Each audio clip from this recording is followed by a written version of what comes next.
Boa noite a todos. Nós estamos começando mais uma vez nosso estudo sobre as profecias que se encontram nas histórias. Hoje nós veremos um estudo impactante, muito revelador. Nos detalhes nós vamos extrair quais as lições para o povo de Deus que vai viver os últimos dias, as últimas cenas deste mundo. É uma história novamente muito conhecida que traz muitas aplicações e muitas profecias a respeito do fim dos inimigos do povo de Deus, das provações e tempos difíceis que o povo de Deus precisará passar. A história do Mar Vermelho, a travessia do povo de Israel por esse mar, vai trazer implicações muito profundas para a nossa vida. Para nós iniciarmos nosso estudo, nós vamos iniciar pedindo a bênção da presença do Espírito Santo conosco. Por favor, Anne. Nosso maravilhoso Deus, eterno Pai que está no céu, somos agradecidos a Ti pelo dia, por esses momentos que agora teremos de estudo. Que aqui o que for falado, Senhor, abençoe as pessoas que aqui estão, aquelas que vão ouvir posteriormente, onde esse vídeo puder chegar. Abençoe as famílias representadas e o instrutor, que ele seja imbuído do Teu Santo Espírito e que as suas palavras por Ti possam encher nosso coração de ânimo, de esperança e de desejo de pregar e viver as profecias dos últimos dias da forma correta, do lado correto, ansiando assim, Senhor, pelo breve retorno do teu amado Filho. Dá-nos também capacitação para aprendermos essas palavras e guia-nos nos teus caminhos. Pedimos no doce e amorável nome de Jesus. Amém. Amém. Obrigado. Muito bem, então vamos para o início do nosso estudo. Como eu disse, uma história fantástica. Esse estudo de tão profundo, de tão amplo que ele creio que nós vamos dividir em duas partes, tá bom? Então, o desfecho final será dado na próxima segunda-feira, se Deus assim permitir. Eu queria fazer aqui, como vocês já estão acostumados, um paralelismo entre o que nós vamos encontrar nos livros do Êxodo e do Apocalipse. Ok? A história da travessia do Mar Vermelho se encontra em Êxodo 14, será o coração do nosso estudo, mas eu queria abrir aqui a mente de vocês para a comparação do que são os episódios entre o Êxodo e o Apocalipse, tá bom? Se a gente pudesse resumir, a gente poderia dizer que o Apocalipse, ele é o desfecho e a leitura final de todos os demais livros da Bíblia. O Gênesis se projeta com o Apocalipse, Daniel, e muitos outros, assim como nós vamos estudar na nossa série. Mas no dia de hoje eu vou abrir um pouco o espaço para fazer essas comparações entre o Êxodo e o Apocalipse, tá bom? Vocês sabem que nessa ilustração nós já vemos que tanto no Êxodo quanto no Apocalipse foram derramadas pragas para o livramento dos filhos de Deus, ok? A saída do povo de Israel, ela é uma pálida ilustração da saída do povo de Israel, não do Egito, e sim da Babilônia, que vai dominar nos últimos dias com o engano que Satanás vai levar a muitas pessoas. Então, vocês já ouviram a expressão sai dela, povo meu? Ela vai se aplicar em primeiro momento, a um primeiro selamento, ao povo de Deus, para que eles possam levar uma mensagem ao mundo, e dali uma segunda aplicação, os filhos sinceros que estarão na Babilônia abandonarão esse engano e se unirão à última igreja antes da volta de Jesus, ok? Então, o que também nós vemos aqui no Êxodo são mensagens de advertência. No Apocalipse, nós temos 3 mensagens destacadas. Quantas mensagens você se lembra que Deus deu aos egípcios? Não foram 10 correspondentes, uma mensagem de arrependimento, de reflexão, de juízo a cada praga que era derramada? Assim como Deus terá misericórdia do mundo e enviará o aviso, uma mensagem antes da graça terminar, ele fez o mesmo com os egípcios. Por 10 ocasiões, o coração de Faraó, seus súditos e os egípcios foram tocados e pensaram, tá bom? A respeito da decisão que deveriam tomar a favor do verdadeiro Deus. Como eu disse no início, As pragas são um comum denominador, não batem no número, são 7 no Apocalipse e 10 no Êxodo, mas os elementos que são atingidos são os mesmos: o sol, as águas, o sangue, tá bom?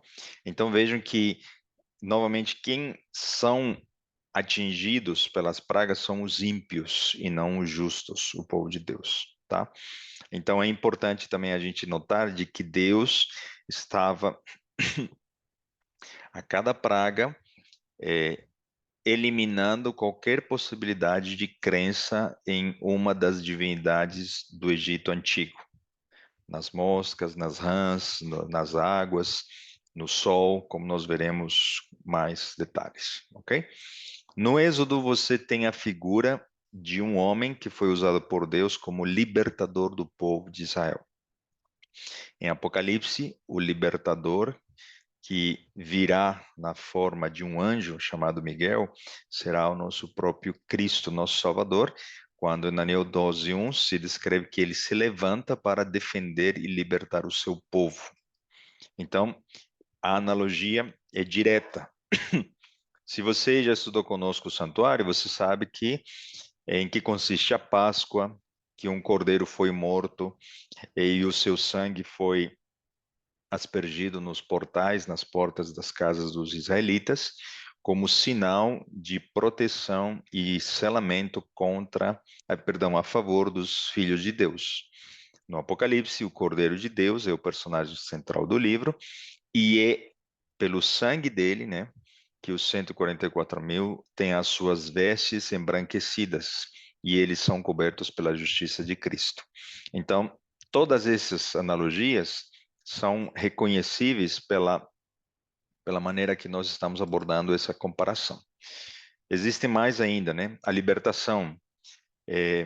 Deus estava libertando o seu povo da escravidão, de um passado sombrio, triste, e como ilustração de uma futura libertação final e mais abrangente, mais profunda, porque a terra será liberta da presença do pecado. Ao abandonarmos Babilônia, ao essa terra ser destruída, ao uma nova terra ser criada por Deus, ok?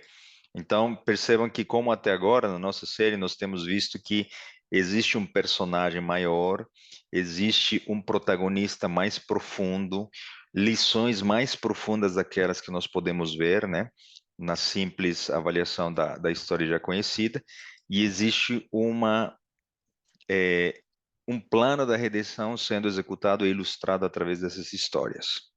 Nós temos ainda a questão das alianças. Deus propôs para o povo de Israel, depois da travessia do Mar Vermelho, um encontro com ele e com a sua lei.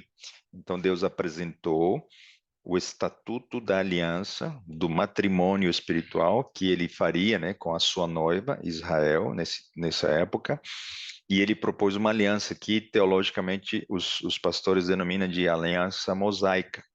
Porém, Jesus, na cruz do Calvário, ele renovaria essa aliança, baseado nela, porque ele cumpriu essa lei, e ele, quando ele voltar nas nuvens dos céus, ele estenderá essa aliança pela eternidade. O povo de Deus continuará existindo na figura da Nova Jerusalém, todos os seus habitantes e todos aqueles que habitarão na nova terra. Então, a figura dos filhos de Deus que aceitaram essa aliança permanecerá para todo sempre, tá bom?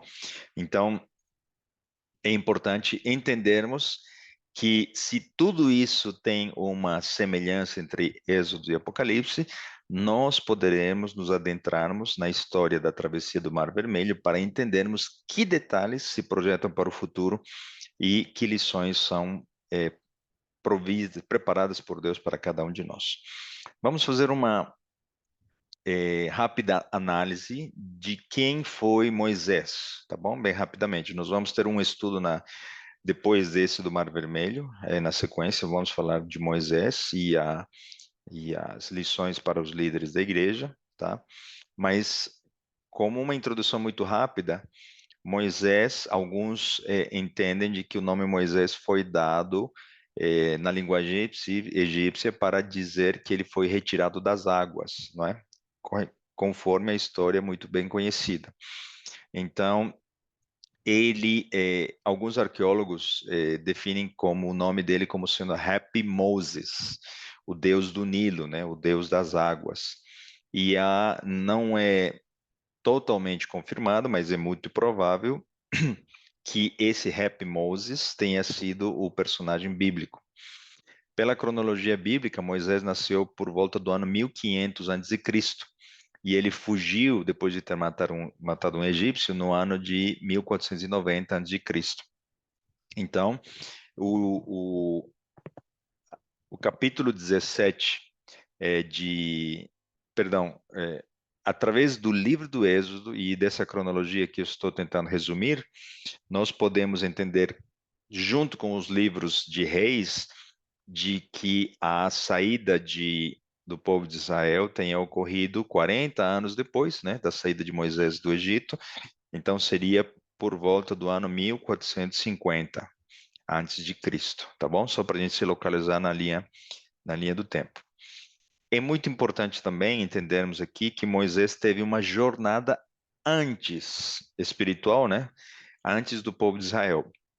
Ele era cheio de si, conhecimento, tinha conhecimento das artes e da estratégia militar dos egípcios, toda a ciência, religião era do seu conhecimento, e ele confiava muito na sua própria força. Por isso que, mesmo sendo bem intencionado, ele entendeu que poderia fazer justiça pelas suas próprias mãos. Ele foi imprudente e ele talvez achava que pela força da espada ele poderia, ou os israelitas poderiam serem libertos do jugo egípcio.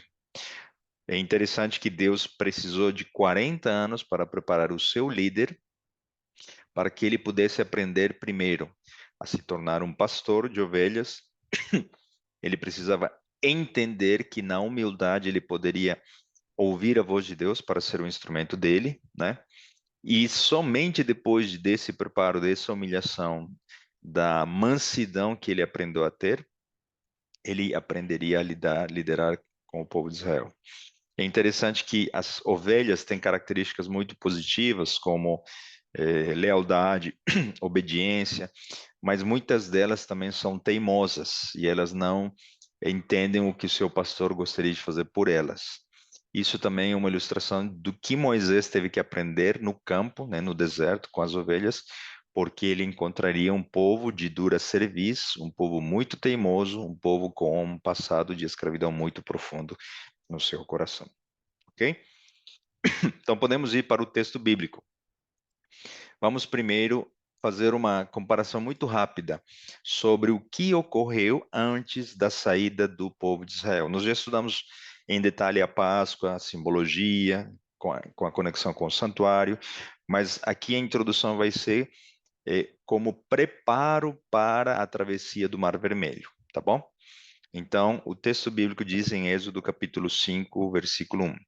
E depois foram Moisés e Arão e disseram a Faraó: Assim diz o Senhor, Deus de Israel: Deixa ir o meu povo, para que me celebre uma festa no deserto.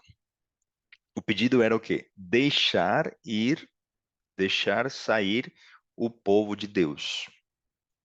Quem já fez o santuário, eu vou fazer uma pergunta aqui, né? Quem já ouviu nossos áudios, nossos vídeos no YouTube sobre a série do santuário, uma pergunta que a gente já poderia fazer aqui. Qual festa que Deus queria celebrar com o seu povo no deserto? Se a Páscoa ainda não tinha acontecido, talvez a Páscoa seria uma possibilidade, mas a pergunta que surge imediatamente é: para que me celebre, Deus falando, né, uma festa no deserto? Aqui nós temos uma analogia, como eu disse, né? Deixa ir o meu povo. Apocalipse vai dizer: sai dela, povo meu. Deus chamando para a sua propriedade o seu povo. Interessante que Deus vai explicar melhor nos próximos textos, né? o que ele pretende como mensagem tanto para Faraó quanto para o povo de Israel. Eu quero destacar nesses três textos bíblicos, né, Êxodo 7:16, 8:1 e 9:1, a repetição que Deus fez a Faraó através de Moisés. Deixa ir o meu povo, deixa ir o meu povo, deixa ir o meu povo. Diversas vezes, e toda vez que ele voltava e conversava com o Faraó, Moisés repetia o desejo de Deus, deixar o povo sair. E como eu disse, né, essa é a ênfase foi deixa ir o meu povo. Agora a pergunta, nós voltamos para a pergunta. Para que me celebre uma festa? Qual festa judaica?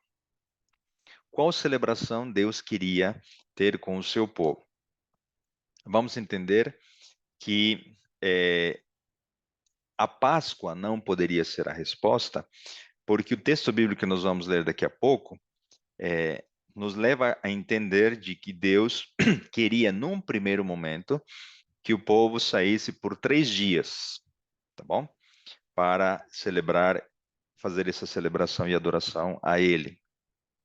Não seria a Páscoa, porque a Páscoa representaria a libertação final e definitiva, não só por 3 dias, e sim para todo sempre, do jugo egípcio, tá bom? O que Deus queria, e o contexto é muito válido, ele ouviu as dores e sofrimento devido à escravidão provocada pelos egípcios. Então Deus queria dar descanso ao povo sofredor. Deus queria dar um descanso, um repouso das atividades e as obras que o povo de Israel fazia no Egito, tá bom? Então, por isso, nós vamos ler na sequência, o versículo 2, a resposta de Faraó que disse, né? Quem é o Senhor cuja voz eu ouvirei para deixar ir Israel? Não conheço o Senhor, nem tampouco deixarei ir. Então, aqui nós vemos o início de um homem que se descreve como orgulhoso, teimoso, prepotente e se achando dono dos escravos israelitas, tá bom? Então vamos para o texto que eu sugeri no meu comentário anterior, né? Êxodo 5:3, em relação aos 3 dias. E eles disseram, Moisés e Arão, né? O Deus dos Hebreus nos encontrou. Portanto, deixa-nos agora ir caminho de 3 dias ao deserto para que ofereçamos sacrifícios ao Senhor, nosso Deus, e ele não venha sobre nós com pestilência ou com espada. Então, esses 3 dias vão se constituir um final de semana, ok? Conforme nós vamos continuar a nossa análise. O que o contexto vai nos direcionar para dar a resposta? Qual celebração Deus queria com o seu povo? A resposta, então disse-lhes o rei do Egito, Moisés e Arão, por que fazeis cessar o povo das suas obras? Ide as vossas cargas. Então, não foi descrito no texto sagrado, mas aqui o que Faraó está dizendo, vocês estão querendo que o povo descanse das suas obras, construção de tijolos, criação de pirâmides, poderíamos dizer assim, etc. No texto original, poderia se dizer assim, por que fazeis o Shabá? Por que vocês querem repousar das suas obras? Então aqui nós podemos extrair a resposta. O que Deus queria para com o seu povo era que eles celebrassem o sábado com ele, que eles pudessem entender o propósito do descanso, da paz, trazer a identidade de um Deus criador e de um Deus que iria libertá-los logo na sequência. Tá bom?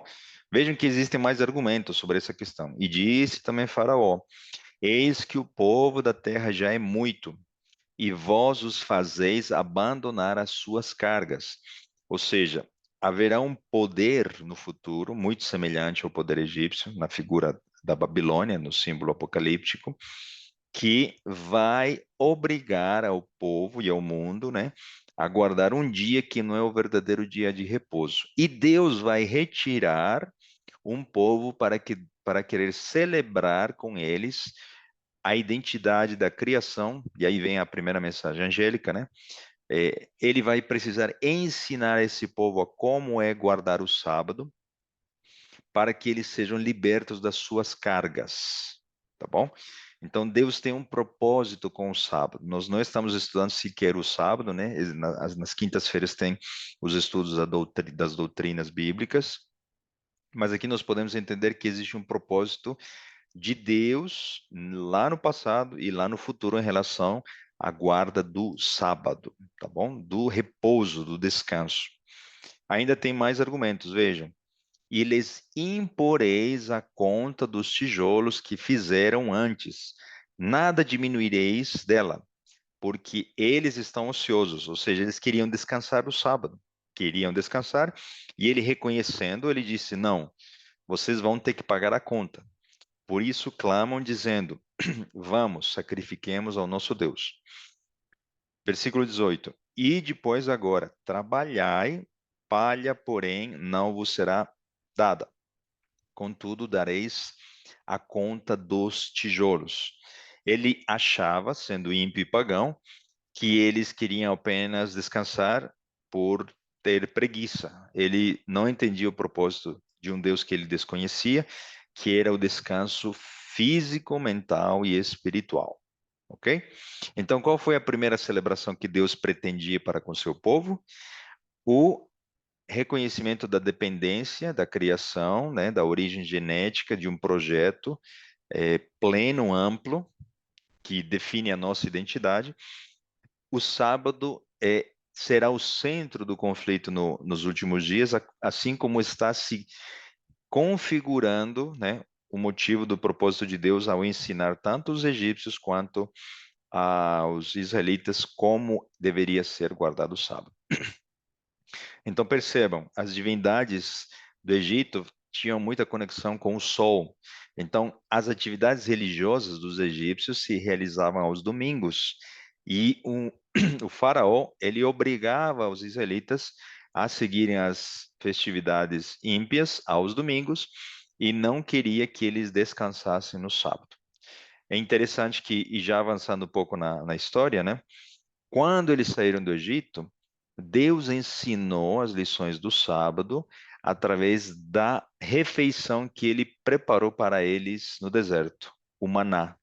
Então, o primeiro sábado, né, o mantimento para o primeiro sábado que eles passaram já deixando o Egito, foi a lição que Deus queria trazer de dependência, de fé e confiança através do pão dos anjos, através do maná. Então, há uma conexão entre o estilo de vida, né, que a gente aprende a praticar no sábado e a dependência e confiança de Deus. Porque já no primeiro sábado, né, na primeira sexta-feira, Deus derramou porção dobrada do pão. Vamos identificar agora, vamos falar um pouco do inimigo de Moisés na história, que é Faraó. Nós já usamos esse texto em outros capítulos, mas aqui, Ezequiel 29:3 diz o seguinte: Fala e diz, assim diz o Senhor Deus: Eis-me contra ti, ó Faraó, rei do Egito, grande dragão. O Apocalipse vai dizer que o grande dragão, a serpente antiga, é o diabo, Satanás, certo? Então, a quem vai representar o Faraó nessa história? A Satanás. Então, assim como nós colocamos no título, né? A travessia do Mar Vermelho e o fim de Satanás, nós vamos entender como será o fim de Satanás, entendendo como foi o fim do Faraó, tá bom? Então, assim como Faraó não queria que os israelitas descansassem no sábado, Satanás não quer hoje que nós entendamos o propósito do sábado e não permitirá que nós descansemos no sábado, ok? Ele vai oprimir o mundo através de uma falsa adoração, e aí vem essa questão do sol, de algo criado por Deus como um motivo de falsa adoração, ok? Vamos falar sobre esse faraó, utilizando a 18ª dinastia do Egito. Isso aqui é interessante para a gente identificar de onde e como nós podemos identificar esse personagem. Amose, cujo significado e nome é A Lua Nasceu, ela teve um filho, que foi Amoptept I. Amon é um nome egípcio que também tem conotação de significado pagão, tá bom? Amon é agradecido. Foi esse, se suspeita, né? Em arqueologia, a gente não pode afirmar com toda certeza, mas se suspeita com grande probabilidade que ele foi quem mandou matar as crianças quando Moisés foi colocado no rio Nilo pela sua mãe. Ele teve um filho que foi Tutmose I, ok? Tutmose se caracteriza por ser pai da princesa Hatshepsut, que adotaria a Moisés no rio Nilo, tá bom? Aqui tem um detalhe interessante, é que Tutmose I não teve filho, então só teve uma filha. E como na antiguidade, os homens herdavam o trono, então ela se tornaria princesa. Como ela se casou com um homem que depois se tornaria, por causa do casamento, Tutmose II, né? Ele teria sido o marido de Hatshepsut e o filho que saiu dessa união, né? Tutmose III, seria um filho ilegítimo, ou seja, não provindo de uma linhagem masculina. Então seria Tutmose III, aquele que lutou contra Deus por ocasião das 10 pragas para finalmente permitir a saída dos hebreus, tá bom? Então percebam que o, a figura de Tutmose II foi um intrometido nessa história, né? Não foi alguém da linhagem real de Admose ou Amenhotep I. Vamos comentar aqui também um detalhe que faz toda a diferença. O faraó, ele era conhecido pela religião dos egípcios como um deus encarnado. Ele, eles acreditavam que mesmo depois do seu corpo ter morrido, o seu espírito poderia permanecer para sempre. Então, os egípcios acreditavam na imortalidade da alma. E aqui nós trazemos uma mentira e um engano que vai se propagar com muita intensidade nos últimos dias também, não na figura do Egito, e sim na figura de Babilônia. Por isso, os egípcios mumificavam os seus mortos, principalmente os seus soberanos, reis, para dar a mensagem de que eles poderiam permanecer ao lado deles, né? Porque a vida após a morte era uma crença que eles tinham. Dessa maneira, os faraós traziam uma mensagem dizendo: ninguém pode destruir o rei. E por isso, justamente, né? Assim como eles tinham divindades muito conectadas com o sol, com os astros, com a lua, né? Deus enviou na nona praga, e não foi coincidência, ele atingiu o sol para dizer de que o deus Osíris, né, estava sem poder nenhum diante do Deus de Israel para mudar a realidade da nona praga, a escuridão no meio do território egípcio. Dessa maneira, como a gente está falando da imortalidade das almas, Deus também enviou intencionalmente uma décima praga que atingiria a vida, ou seja, mataria todo o primogênito do egípcio. Por quê? Porque Deus estaria assim aniquilando qualquer crença ou possibilidade do faraó controlar a vida ou manter a vida, inclusive do seu próprio filho, tá bom? Então, nessa perspectiva, Deus tinha um propósito para levar uma mensagem para os egípcios, indicando quem era o Deus verdadeiro e quais eram as verdades, né? Não existe imortalidade da alma e um verdadeiro dia de repouso. Como nós sabemos que o Egito tinha uma influência muito grande no mundo antigo, se Deus levasse a verdade através de Israel para a nação mais poderosa do mundo, eles poderiam ser luz para todos os demais habitantes, para que a verdade desmascarasse os enganos do inimigo, tá bom? Então, alguns arqueólogos, e aqui estou citando Harrix e Wicks, eles encontraram supostamente o a múmia de Tutmose III, que seria aquele faraó que deixou os israelitas saírem e que teria morrido no Mar Vermelho. A pergunta é, mas a arqueologia encontrou o corpo mumificado desse homem, mas ele não ficou perdido, né? O seu corpo não ficou perdido lá no Mar Vermelho? A resposta para isso é a seguinte: como os reis eles não queriam registrar episódios vergonhosos da sua história, assim como aqui, eu vou voltar alguns slides aqui, perdão.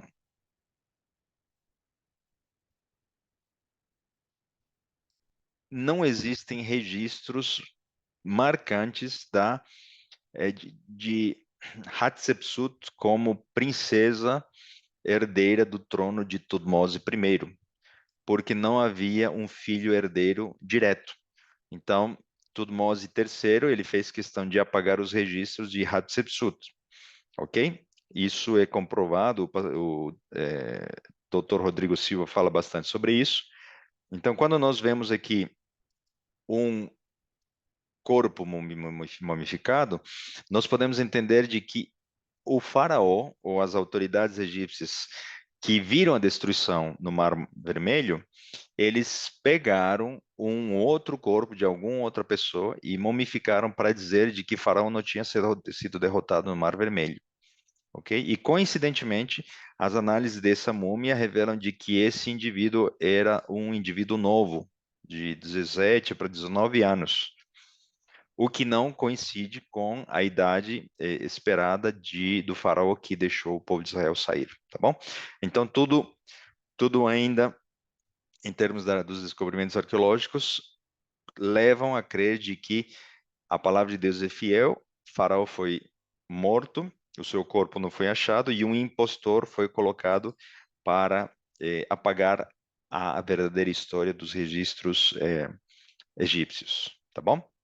Então, como eu disse aqui, também o faraó tinha uma conexão muito forte com as divindades e com os astros. Faraó era a personificação de Osíris, o deus Sol. O nome Amon, né, da base para nomes de faraós muito famosos, né, Tutankhamon, né? Amon tem a sua conexão etimológica com o Sol. Atom também são variações do Sol. Então, como eu comentei, né, todos os serviços religiosos, eles se realizavam no dia do Sol. E os súditos deviam guardar o domingo. E algo que eu queria destacar aqui é que a figura de Faraó, na figura de Tutmose III, ele era a melhor união entre um soberano rei e um sumo sacerdote pagão das divindades que eh, convergiam para o Sol, né? O Deus Sol como Osíris encarnado. Então, o que que Deus queria? Dentre várias e várias coisas, libertando o povo de Israel, não apenas, né, trazer descanso para o seu povo, Deus queria salvar o mundo conhecido daquela época através do Egito, né, através das verdades que ele queria desmascarar. A influência desse soberano era tão grande, não só com o Egito, e sim com aquelas nações. Então, através das pragas, Deus levaria a verdade para milhares e milhares de pessoas naquela época no mundo antigo, tá bom? Por esse motivo, quando nós vamos para o Apocalipse, no derramamento das pragas, nós vemos que o quarto anjo derramou a sua taça sobre o sol e foi-lhe permitido que abraçasse os homens com fogo. Por quê? Assim como no passado, no futuro, os ímpios farão uma conexão equivocada com o sol. Eles guardarão o dia do sol, o Sunday, o domingo. E por isso Deus vai trazer uma mensagem, uma praga, exatamente com o mesmo elemento, né, que Deus criou o sol como castigo para esses ímpios desobedientes, tá bom? Vocês conhecem a história, a conversa foi longa, 10 pragas foram derramadas, e no final do texto bíblico aparece uma expressão bem interessante. E disse-lhe Faraó: vai-te de mim, guarda-te que não mais vejas o meu rosto, depois da morte do seu filho e dos primogênitos do Egito. porque no dia em que vires o meu rosto, morrerás. E disse Moisés: Bem disseste, eu nunca mais verei o teu rosto. Essa expressão é muito interessante porque o texto bíblico vai dizer que quando alguém vira o rosto para outra pessoa, ou quando Deus vira o rosto ou esconde seu rosto, é porque a graça terminou. A discussão não vai render mais, tudo tem um fim, não há mudança daí em diante, o faraó não pode ser convencido, e o tempo de graça terminou ali para Faraó e os seus egípcios. Vale lembrar que vários egípcios decidiram sair junto com Israel, mas eles decidiram por ocasião do derramamento das pragas, tá bom? Depois dessa expressão, né, nunca mais verei o teu rosto, ou o faraó virando o seu rosto para Moisés, o tempo de graça terminou para os egípcios e faraó, tá bom? Então vejam os textos bíblicos que nos indicam que, tendo terminado a graça, as pragas seriam com força derramadas e o povo de Israel sairia, né? Salmos 13:1 diz: Até quando te esquecerás de mim, Senhor, para sempre? Até quando esconderás o teu rosto de mim? Ele não vê esperança, não vê misericórdia, porque ele vê que o rosto de Deus está virado, né? Para ele. Mais textos bíblicos. Não escondas de mim a tua face, não rejeites ao teu servo com ira. Tu foste a minha ajuda, não me deixes, nem me desampares, ó Deus da minha salvação. Porque quando meu pai e minha mãe me desampararem, o Senhor me recolherá. Então, Davi está dizendo a mesma coisa, né? Ele sente o desamparo de Deus, porque ele vê que ele está escondendo a sua face dele, ok? É interessante que o povo de Israel, fechando essa questão, essa análise do tempo de graça, é, vai ser preparado e vai ser selado é, antes da saída do Egito. E aí nós falamos do que nós já estudamos, né? A Páscoa. Vejam, aquele sangue vos será por sinal nas casas em que estiverdes.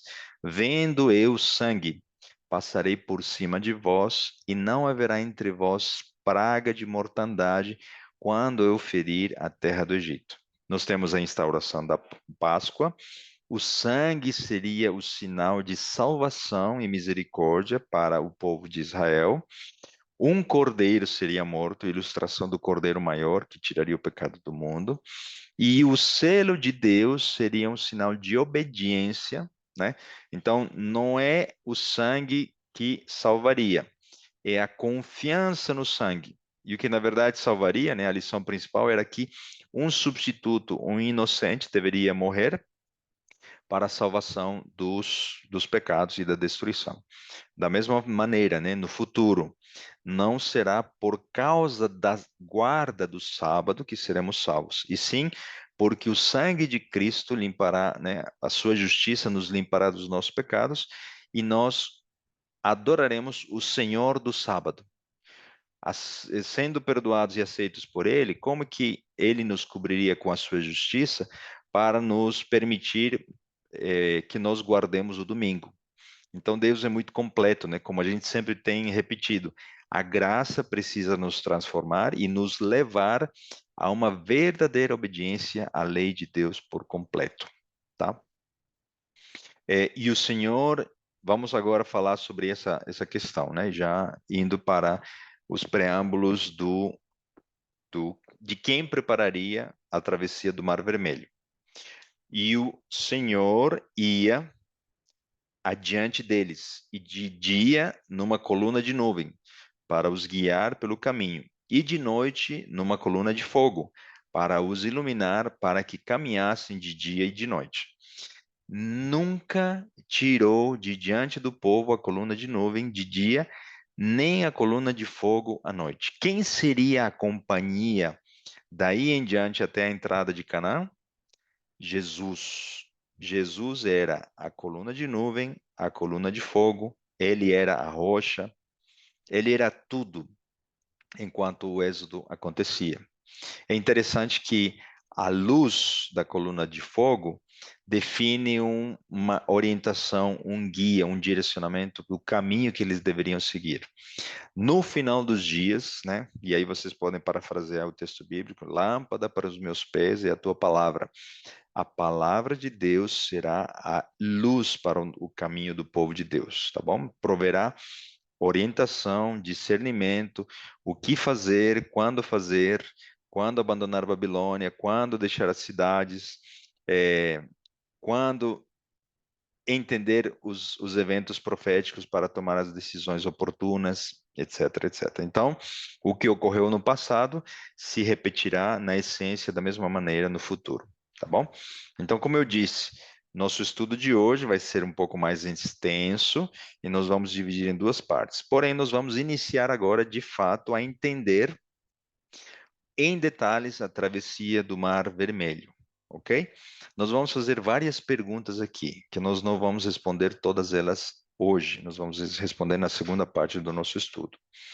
Mas uma das principais é: qual foi o propósito de Deus de ter levado o povo diante do mar?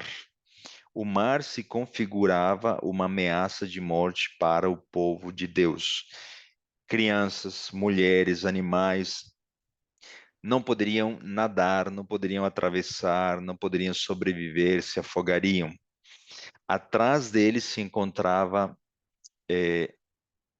o exército de Faraó, trazendo espada e morte. Qual seria a intenção de Deus ao tê-los colocado diante de uma, entre aspas, cilada? Não havia maneira geográfica de ir para a esquerda ou para a direita, ou era em frente, encontrando a morte nas águas, ou através das espadas, né, do exército de Faraó, encontrar também a morte. Bem rapidamente, se a gente pudesse utilizar esse mapa, né, para tentar entender o porquê Deus os conduziu até ali, depois deles terem abandonado o delta do Nilo, né, uma região onde José levou os israelitas e a sua família e onde eles se multiplicaram, eles foram conduzidos por Deus pela coluna de fogo, né, pela coluna de nuvem durante o dia, e eles foram colocados diante de uma região não a mais larga, né, do Mar Vermelho, uma região que teria entre 8 a 10 quilômetros de travessia, tá bom? Tem alguns lugares que se suspeita, mas a maioria entende que seria por essa região. Então aqui nós vemos de que se Deus queria tirar o povo do Egito e levá-los para a terra da promessa, Canaã, por que que ele não seguiu o caminho mais curto ou direto? Por que que Deus levou o povo para o sul, depois para o Sinai, depois deu umas voltas no deserto para que finalmente uma segunda geração pudesse possuir a terra da promessa? Porque o povo precisava do deserto. O povo precisava tirar séculos de opressão, de escravidão. O povo precisava entender lições de confiança, de relacionamento com Deus. O povo precisava fazer uma aliança.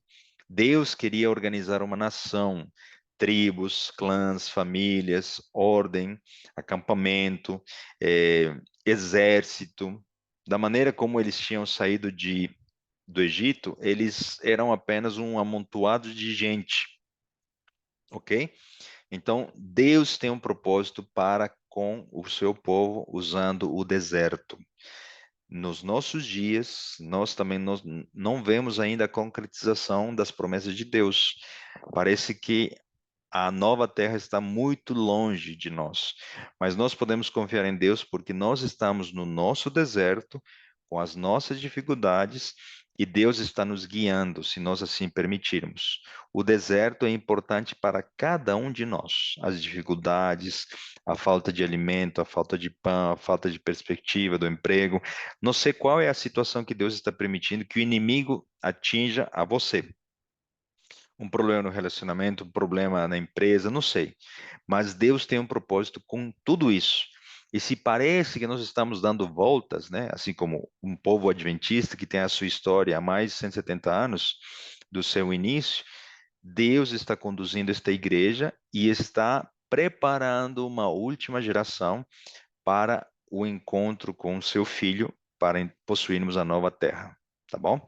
Então, por isso que nós precisamos entender qual é a lição que Deus passou para o povo de Israel antigo e que isso tem a ver com uma lição que, como povo de Israel moderno, nós precisaremos entender e compreender no episódio do Mar Vermelho, ok? Então, a pergunta que eu estou novamente fazendo, para ficar bem claro na nossa mente: por que Deus os conduziu até ali? Vamos tentar lançar algumas possibilidades, na medida em que nós conhecemos essa história. Será que foi por amor, porque ele queria demonstrar o seu cuidado e proteção, porque ele faria um grande milagre e os demonstraria o seu grande amor por eles como sendo a filha, né, dos seus olhos? Será que Deus queria demonstrar todo o seu poder e capacidade para com eles fazendo esse milagre? Será que ele queria se revelar como Deus? Será que ele queria testar ou colocar à prova a fé do povo de Israel? Lembrem-se que vira e mexe a gente traz de volta a lição da árvore do conhecimento do bem e do mal. Se lá no passado não foi um teste, não foi uma aprovação do ponto de vista, deixa eu ver o que acontece com você se eu te coloco no fogo, e sim há um amor mais profundo envolvido na história, e na aparência nós olhamos como um teste. Na verdade, o que está por trás, e nós vamos entender essa resposta de forma completa até o final do nosso estudo, né? Deus vai juntar tudo isso, mas a resposta não é nenhuma delas. Não foi por amor, não foi teste, não foi para ganhar a confiança deles, não foi para mostrar o seu poder, não foi para se apresentar como Deus verdadeiro todo-poderoso. A resposta é mais complexa do que aos olhos da nossa primeira impressão, né, nós poderíamos entender, tá bom? E nós vamos construir essa resposta utilizando o texto bíblico, tá bom? Então, eu queria que sempre vocês se lembrassem qual é o propósito do estudo da travessia do Mar Vermelho. Entender os paralelismos com o futuro, que lições o povo de Deus precisa entender e aplicar no futuro. E segundo, qual foi o propósito de Deus ao tê-los colocado diante da morte, da ameaça de morte, tá bom? Será que no futuro Deus vai nos colocar diante de uma ameaça de morte? Ele vai nos conduzir até um determinado lugar, episódio, momento que seremos ameaçados de morte? Por quê? Como? Para quê? O que vai acontecer com isso? Como seremos libertos? Tá bom? Tudo isso é muito importante nós entendermos. Vejam, aqui nós, de fato, começamos a analisar a história da travessia do Mar Vermelho. Então falou o Senhor a Moisés, dizendo: fala aos filhos de Israel que voltem. Ou seja, ele está adotando uma direção oposta à estratégia humana coerente e racional. É outra direção, não é o caminho mais curto. E que se acampem diante de Pi-Hairote, entre Migdol e o mar, diante de Baal-Zefoth. Em frente dele assentareis o campo junto ao mar. Deus os conduziu junto ao mar. Deus tinha planos muito claros que não foram revelados naquele momento para Moisés nem para o povo de Israel. Ok? Qual é o contexto? Nós temos aqui, entre aspas, animais, gado e gado humano. Por quê? Porque esses homens tinham pensamento de escravos, tinham uma mentalidade submissa aos seus egípcios algozes. Não tinham estratégia, eles não tinham organização, não tinham treinamento militar para escolher a melhor direção ou o que fazer em caso dos egípcios aparecerem ali. Eles eram famílias reunidas, não era nem sequer uma nação em formação, ok? Havia muitas crianças e muitas mulheres. A situação era muito delicada. Aos olhos humanos, Deus estava fazendo o que não poderia ser feito, ok?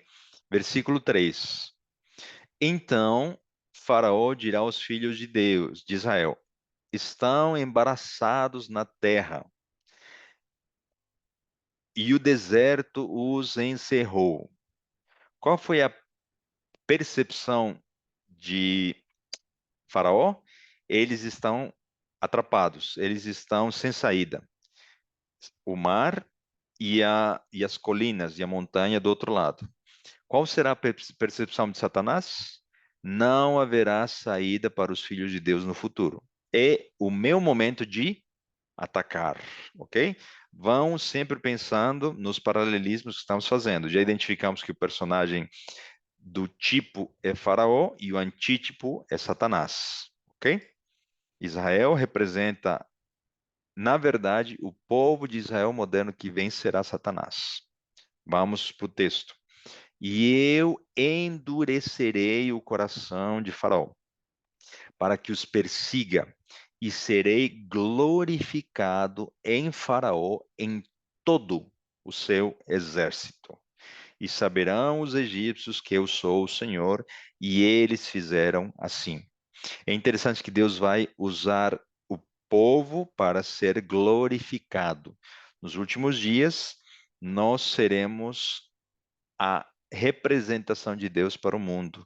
O mundo entenderá em que consiste a glória de Deus através da justiça e do nosso caráter transformado.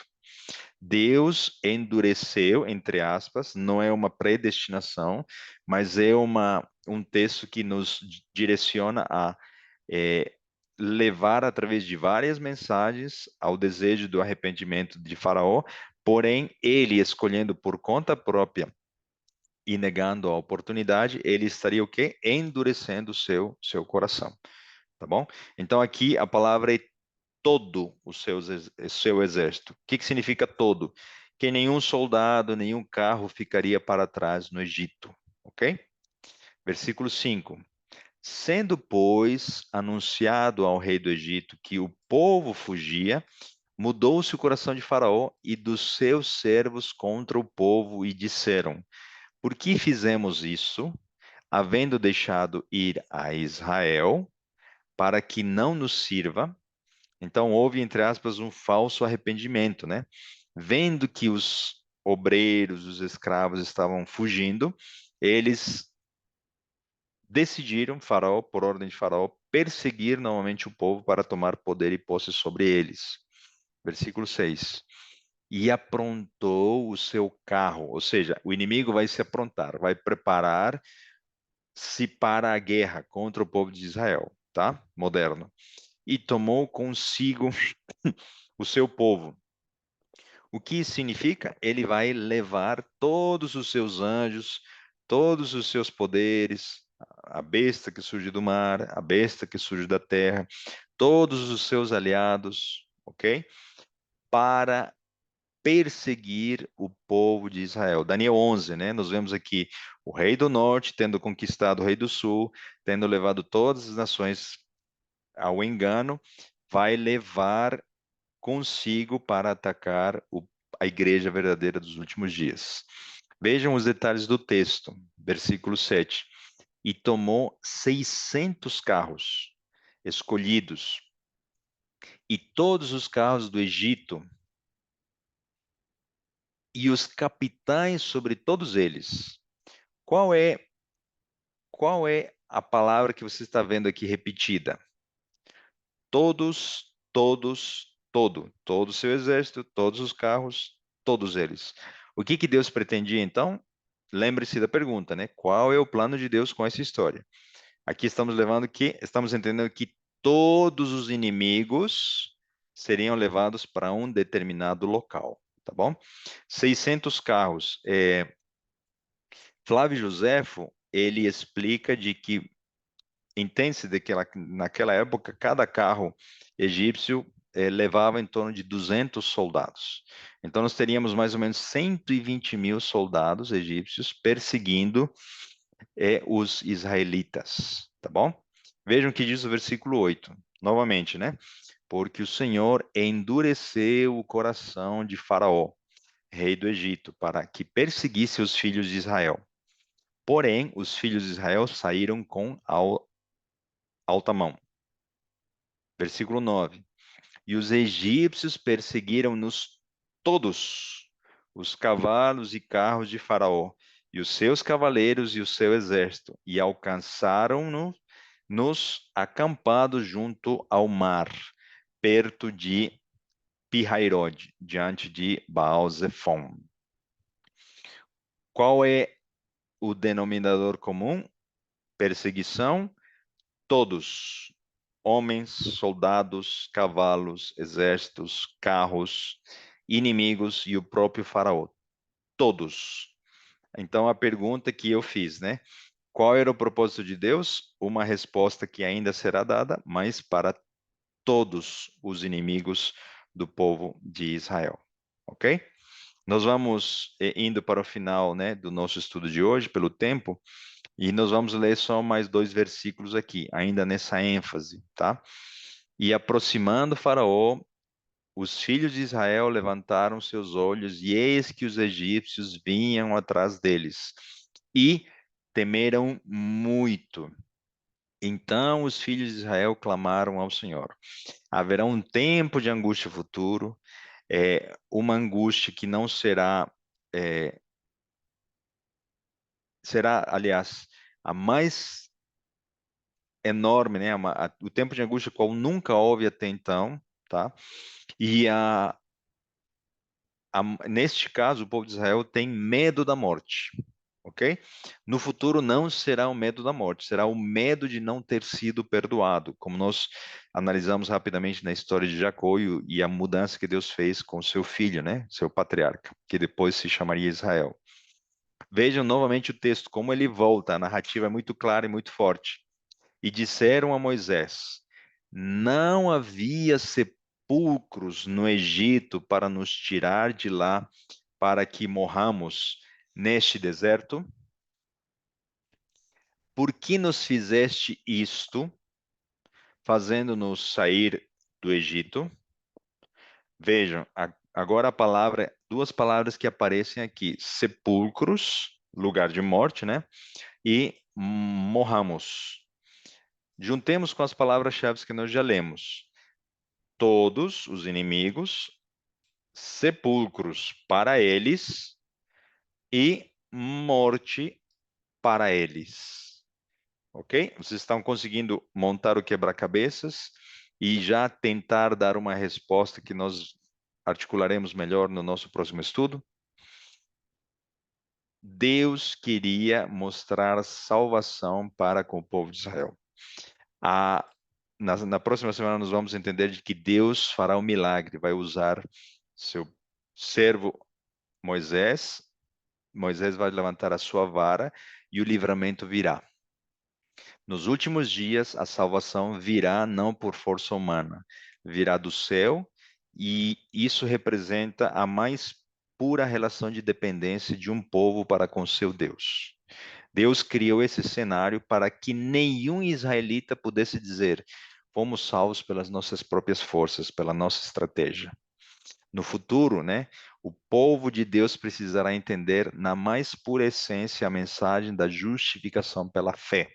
Uma mensagem que fora dada a Jones e Wagner para que essa mensagem possa mudar a vida, a compreensão do que é o verdadeiro amor de Deus, e essa mensagem fará uma diferença no processo de santificação e preparação do caráter de Deus para a preparação para o selamento, tá bom? Então nós vamos de novo dar a resposta. Qual foi o motivo pelo qual Deus levou o povo de Deus diante da morte? As dicas que nós pegamos do texto bíblico não são a favor do povo de Israel.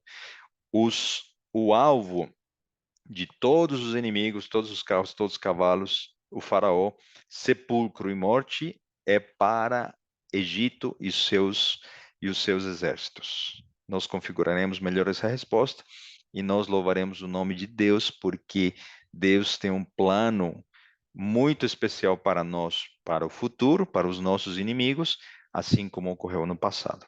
Nós podemos confiar em Deus, porque Ele controlou a história da travessia do Mar Vermelho e Ele vai controlar a história no futuro. Que Deus nos abençoe para que nós possamos ter essa relação de confiança nele. Vamos fazer uma oração? Querido Pai, nosso bom Deus, te agradecemos por essa oportunidade mais uma vez. Obrigado pelo tempo que nós temos em liberdade de poder estudar a tua palavra. Registra em nós, Senhor, cada detalhe da tua palavra sagrada para que nós possamos entender, tirar lições em tempo de bonança, em tempo de paz, para que as nossas convicções, a nossa fé dependam apenas de ti. Pedimos perdão pelos nossos pecados. Às vezes nós olhamos para o nosso deserto, olhamos para a ameaça que se configura, está crescendo e nós temos receio para com o futuro, que nós possamos entender essas verdades e ter plena confiança de que o Senhor vai nos conduzir até o fim com o bem que o Senhor planejou para nós. O Senhor conhece os propósitos do inimigo para com nossas vidas, para com teu povo, e o Senhor tem um propósito maior. Nós te agradecemos a oportunidade e te pedimos que abençoes cada um dos que estão aqui estudando, assistindo ao vivo ou assistindo às gravações também. E o fazemos confiando nos méritos e no nome de Jesus. Amém.